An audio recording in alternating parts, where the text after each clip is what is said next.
So, hi guys! Tuturuan ko kayo paano mag-register ng new member. So, pag yung i-register nyo is taga-Korea, punta kayo sa Atomy site ng Korea, which is www.atomy.kr. Pero pag yung i-register nyo is sa Pilipinas, so sa Atomy Philippines kayo mag-login or pupunta sa site. Okay, so that is www.atomy.com/ph.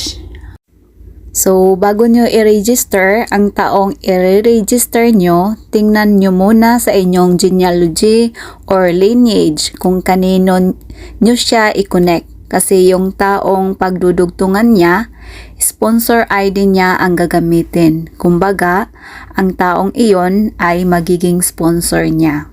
Okay, so umpisa na tayo. So, kung may kayo, Atomy mobile app, pwede kayong diretso doon. Ito yung i-click nyo. Okay? Pero pag wala naman, sa Google tayo, mag-search. So, search natin yung, since taga Pilipinas yung i-register ko, so sa Atomy Philippines tayo pupunta. At www.atomy.com/ph and then search. Ayan. So, ganyan ang makikita nyo. And then, need nating mag-login. Okay. So, mahirap pag cellphone, kasi maliit lang siya. So, kailangan i-move. Ayan. So, need mo munang mag-login. Click mo yung login. Tapos, ilagay mo yung ID number mo. So, ang ID number na gagamitin is ID number mo at of course, yung password. So, mag-login ka. And then, password.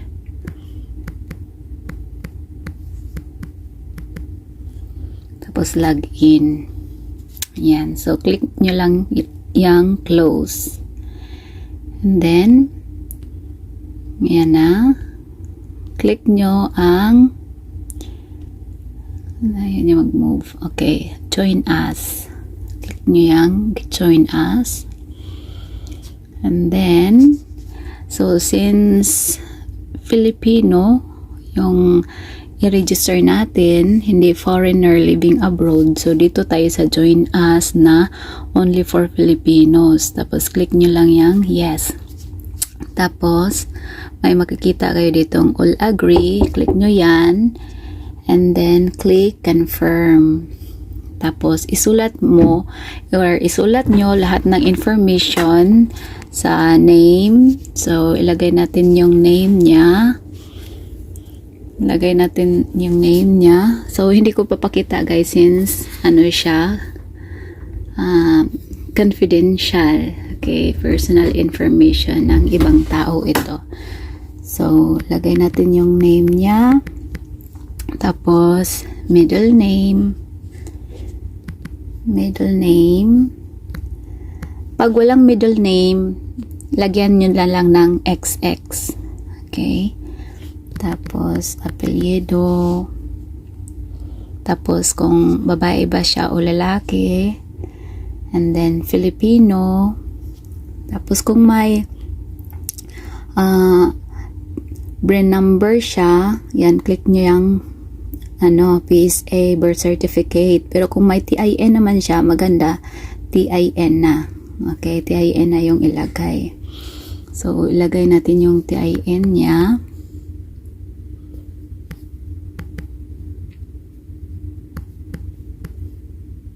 Okay.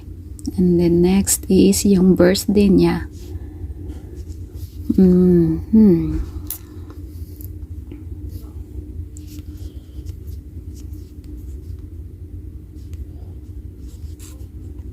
Unahin nyo yung year guys and then yung month.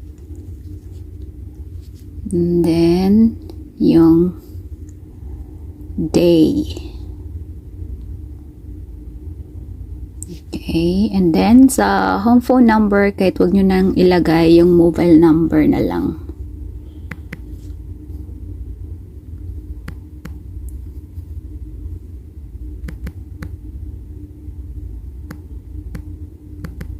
Okay, so i-double check nyo yung mga information guys. So next is yung address. So isulat nyo lahat ng address. Huwag nyo nang lagyan ng mga ganitong signs na dash, comma, sharp, mga ganyan. Huwag na diretso lang. Okay, ilagay ko lang yung address niya.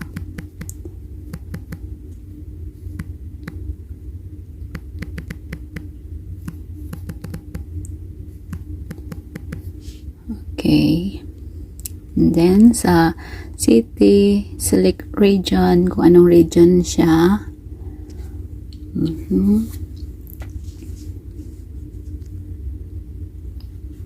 And then, select location. And then, city. Yung city niya, hanapin natin. Okay. Tapos, kung ano yung zip code. Ang zip code niya. And then, ilagay nyo yung email address niya.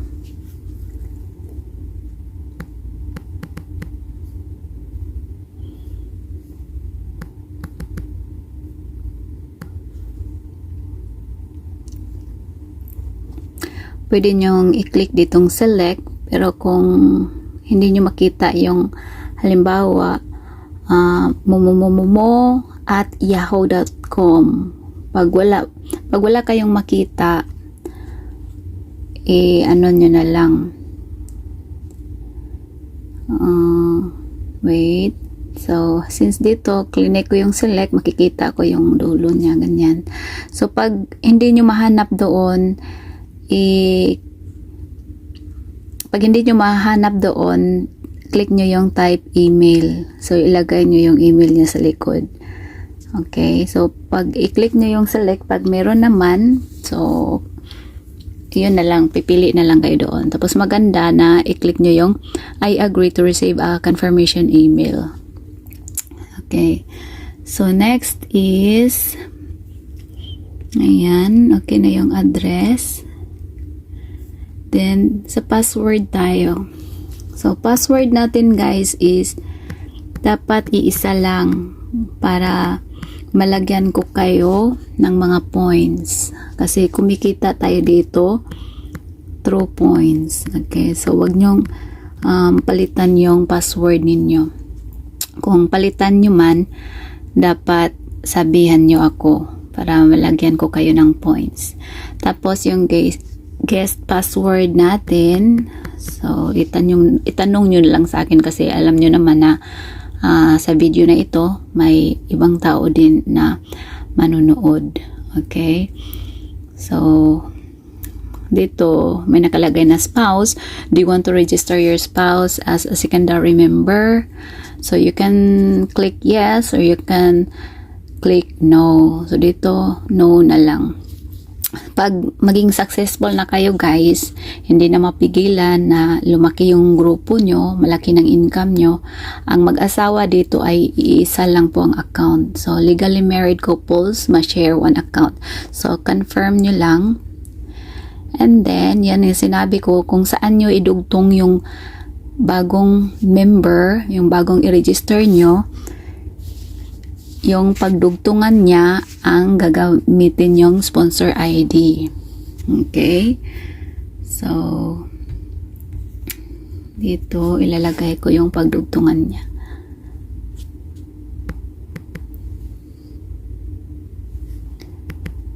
Okay, tapos click nyo lang yung search.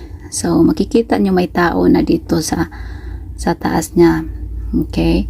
So, dito nyo siya i-connect.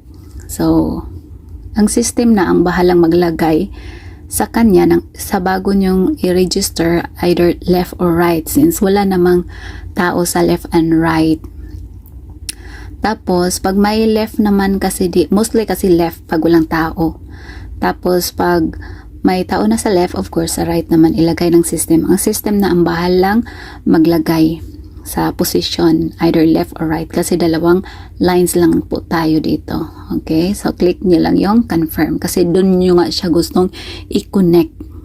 Okay? Sa pangalan na ganito. And then, click nyo yung confirm. Tapos, kung saan siya malapit na center, guys, doon nyo siya i-connect. And then, click nyo lang yung confirm. Okay, so makikita nyo lahat ng mga informations niya daan. Tapos, click nyo yung done.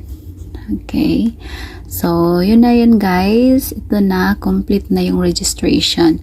So, i-screenshot nyo guys para ipasa, ibigay nyo sa kanya. Okay, so yun lang guys. Ganun lang ka dali mag-register ng new member. Okay, so I hope na next time kayo na naman ang mag-register sa sarili nyo. So very easy lang mag-register.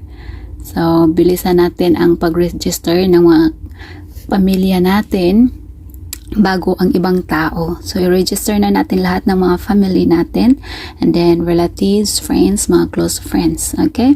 So, until here guys, see you again on my next video. Bye-bye!